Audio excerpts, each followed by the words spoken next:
I was reaching into the back of Dana's Jeep when I saw them. Black motorcycle gloves, beat-up leather, way too big for her hands.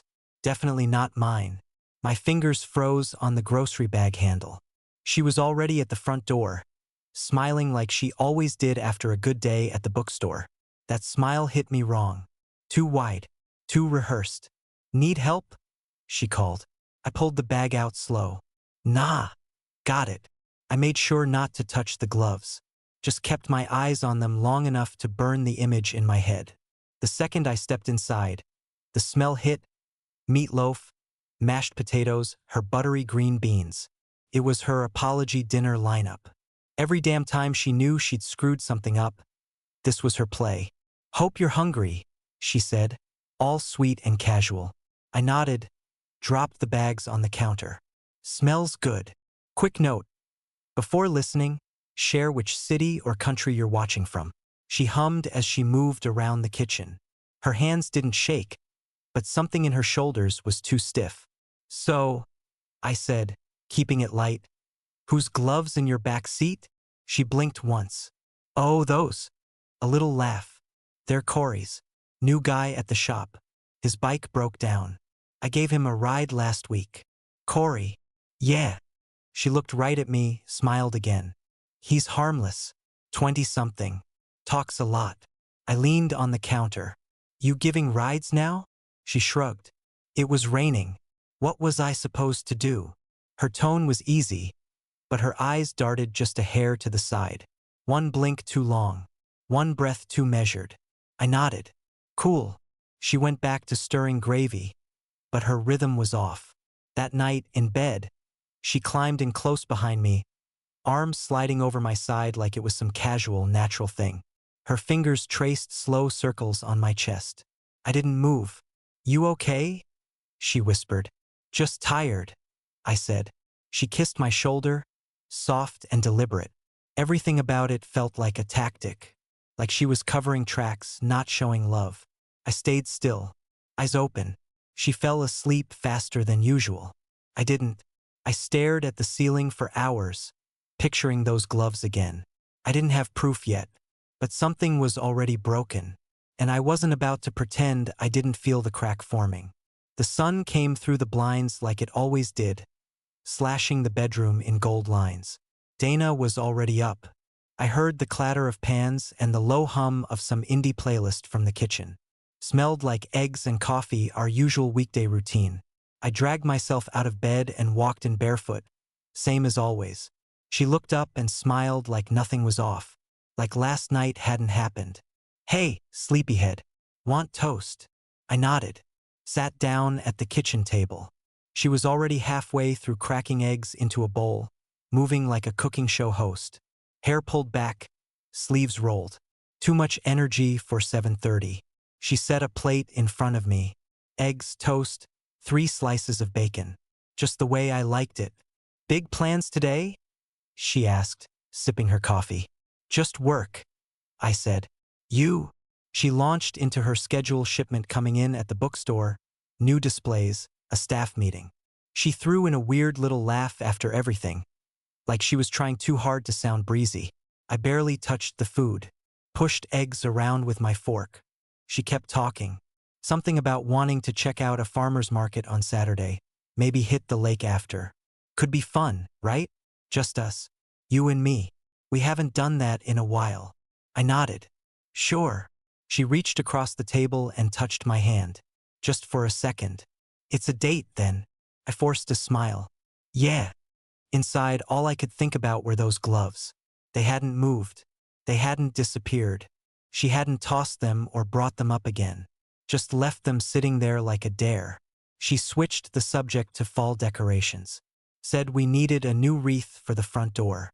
The one we have shedding leaves like it's got mange. She laughed at her own joke. I looked at her like I was watching a stranger act out a role I used to know. The cheer was there, sure, but it was mechanical, timed. Her words were too spaced. Her hands didn't rest. They kept wiping the counter, fiddling with her mug, brushing crumbs that weren't even there. When she glanced at the clock and grabbed her keys, I already knew the next part of the scene. "I'll see you tonight?" she said, stepping close.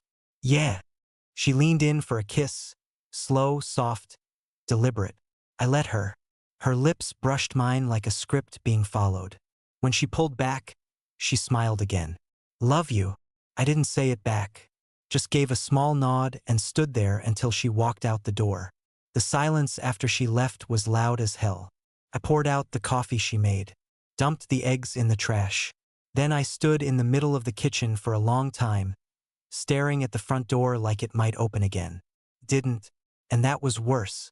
By the third day, I stopped pretending the silence was going to give me peace. She was still doing all the right things. Packing me lunches, humming while she folded towels, asking how my day was the second I walked through the door. I watched her lips move, her hands work, her eyes flick to mine and away again. But every single thing she did felt timed, like she was counting beats in a play. So I went online and bought a GPS tracker. Small, black, looked like a toy, marketed for parents to keep tabs on their kids. Perfect, cheap, fast shipping. 3 days later, it was in my hand. That night, Dana came out of the bathroom in a towel, humming a song I'd never heard her sing before. Hair dripping, fresh-faced. She kissed my cheek and said, 10-minute shower record, right? I forced a chuckle and waited until she went into the bedroom. While she was distracted with her skincare routine and closet shuffle, I stepped out the back door with the tracker in my pocket. Her Jeep was parked right where it always was, nose out, clean, predictable. I crouched, reached under the back seat, and stuck the thing to the frame with the magnet. Took maybe 5 seconds. In and out. No noise. No second guessing. It was done. The next morning, I had the app open before I even brushed my teeth. Bookstore at 9:03. Yoga at 11:15. Whole Foods by 1:30. Home by 3. Then again the next day. And the next. Her life was spotless. Sterile. Every movement fit into a neat little block on the map. Too neat. Nobody lives that clean. Not even her. On the 4th day, she came home holding a bouquet of sunflowers. Felt like brightening up the place, she said, kissing my cheek. Your face looked gloomy this morning. I muttered thanks and went back to my laptop, pretending to work. That night, she curled up next to me on the couch, feet tucked under my leg like we were still newlyweds. Remember when we watched the entire season of that crime doc in one weekend? She asked. We should do that again. Just you and me. She laughed at her own memory, then rubbed my arm with her thumb. Light, slow. I smiled and nodded. Didn't say much. She laid her head on my shoulder and whispered, I've missed this. I didn't answer. She started doing more of it after that. Random hugs, compliments, brushing her fingers down my back when she walked by. All these tiny touches like she was resetting some scoreboard. But none of it felt like remorse. Felt like management. Like she saw something shift and now she was working overtime to dial it back. The tracker kept pinging the same spots. Bookstore, yoga, groceries, home. Day after day. And instead of calming me down, it made me itch. Like I was being handled. Like she knew someone was watching. It wasn't the movements that gave her away. It was how flawless they were. Real people mess up. They forget milk. They skip yoga. They take weird turns. Dana's schedule didn't even hiccup. She laughed a little louder when I made a dumb joke. She wore perfume on a Tuesday. She packed chocolate in my lunch and left a sticky note that said, Sweet for my sweet. None of it landed. Felt like watching a puppet show. I just couldn't see the strings yet. But I knew they were there. She was folding laundry in the living room when I walked in. Jeans, socks, the soft blue blanket we kept at the foot of the bed. She was humming again. That same song from earlier in the week.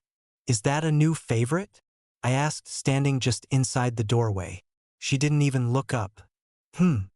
That song. You've been humming it a lot lately. Oh, it's from one of the girls at work.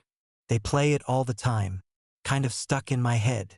She smiled at me like it was nothing. Like that answer covered everything. I went upstairs, pulled out my phone, and opened the GPS app again. Same path, same blocks, same hours. It wasn't normal. It was a polished version of normal. like someone drawing inside the lines too perfectly. The next morning, I left early. Told her I had a client meeting across town. She offered to pack me a snack like I was going to kindergarten.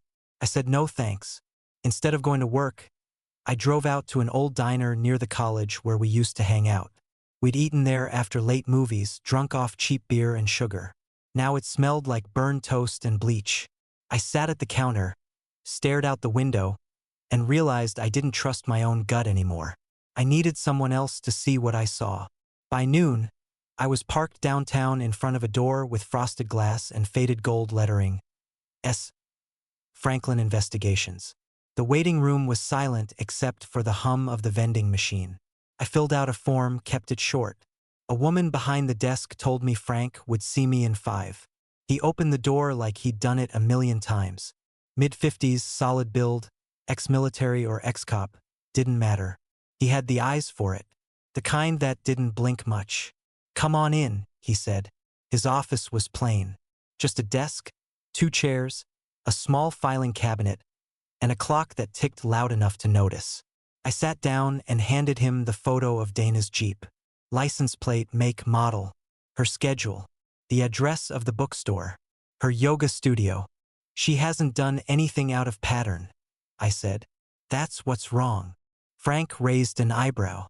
"You're saying she's too consistent?" "She's never been this clean. Ever. It's a cover." He didn't write anything down, just nodded slowly like he'd heard it all before. I pulled up the GPS app, showed him the routes, the pings, the spotless timing. "She knows she's being watched," I said. "You tell her you were suspicious?" "No, but she's smart. She adjusts." He sat back, arms folded. "What exactly do you want me to do?" "Follow her. Keep a record. Tell me what I'm missing."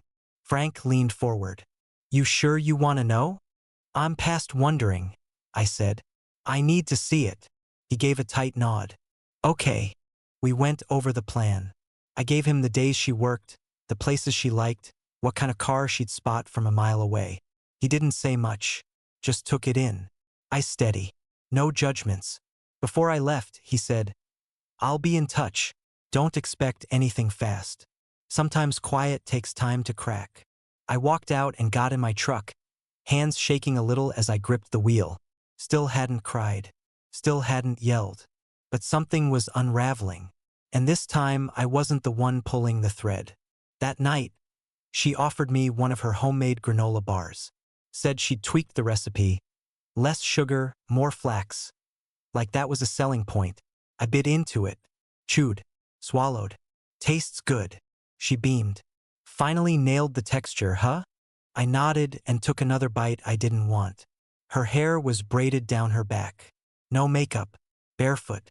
The whole innocent at-home look. She leaned against the counter and told me she was thinking about hosting a game night. Just us and maybe Kelly and Josh. Haven't seen them in forever. "Sure," I said. "Sounds fun."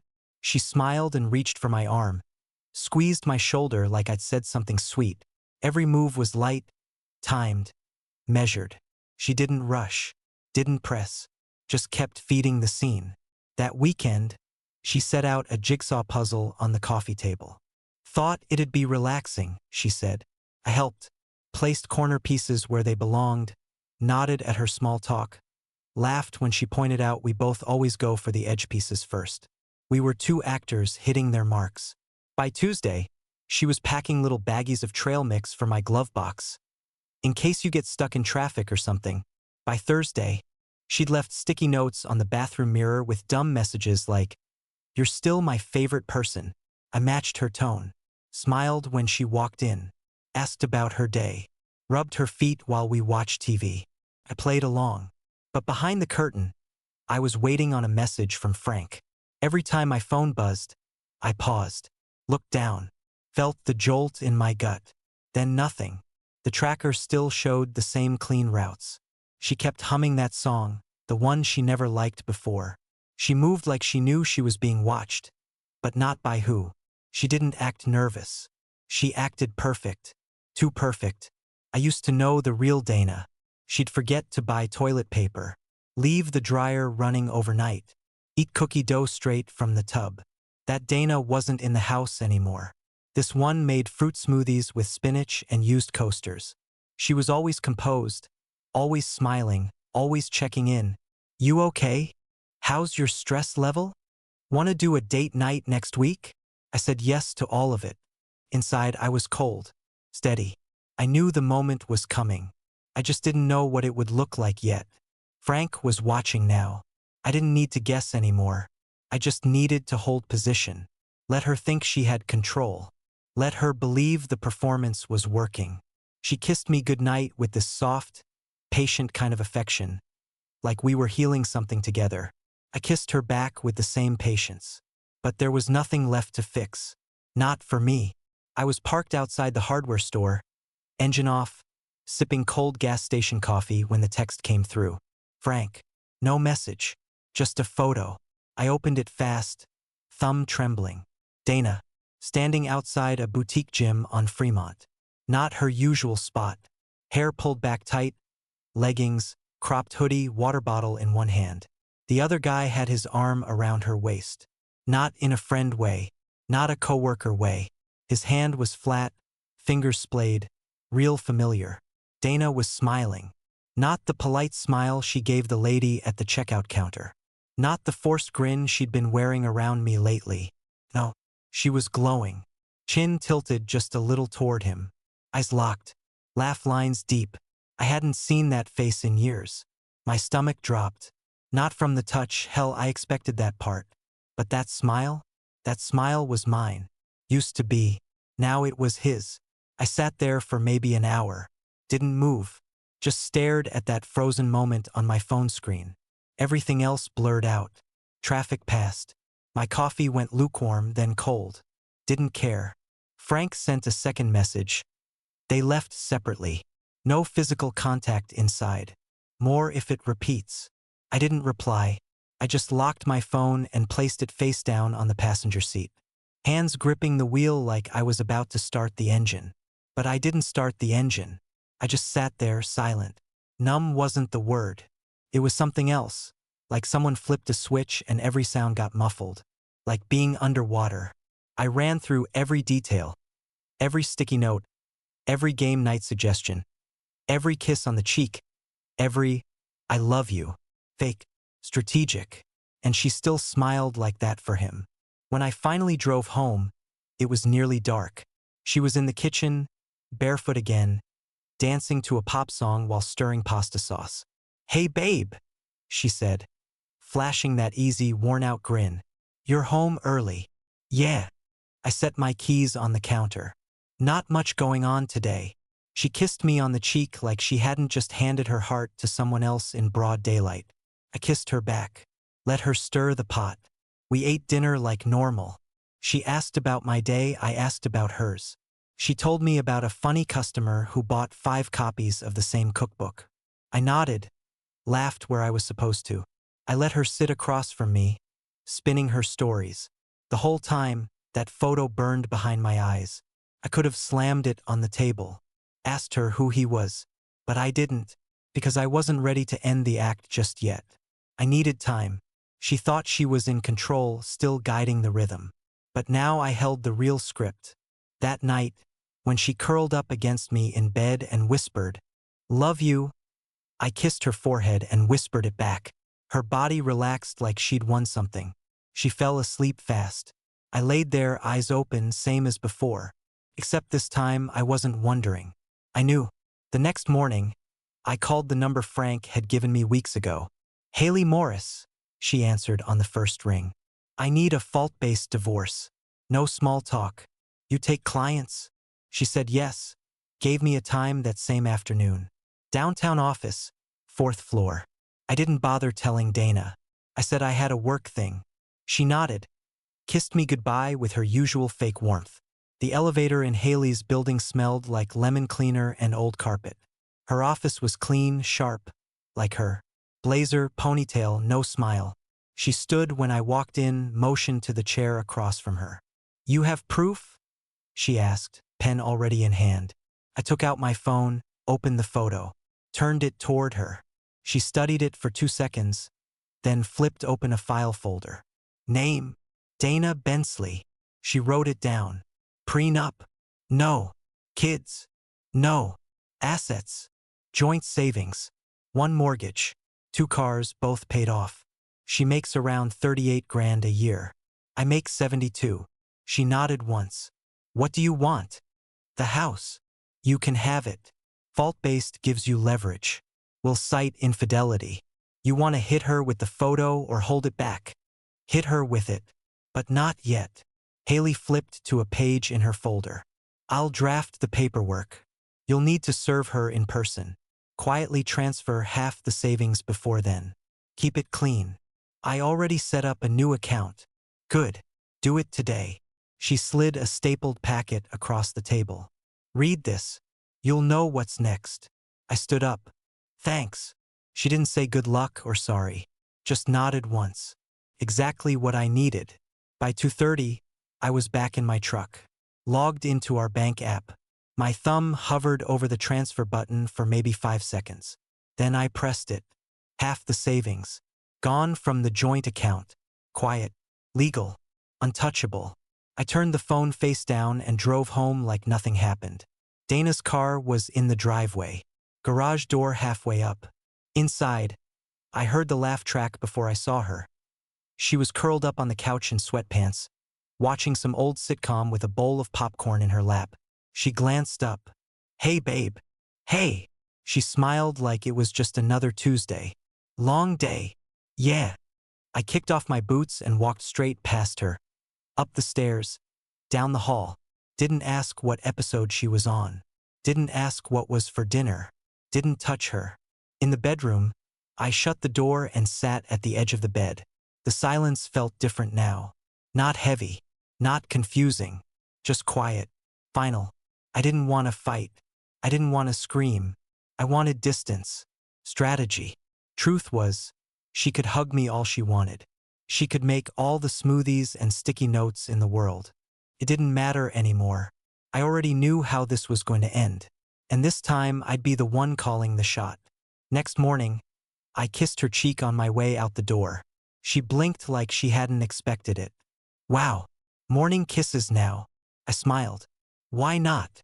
She grinned back. And just like that, I watched her armor drop. That night, I asked if she wanted to watch something together.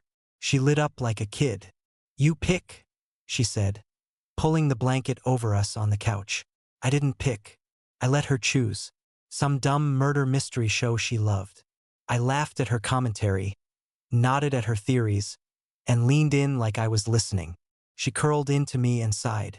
I missed this, so I touched her more.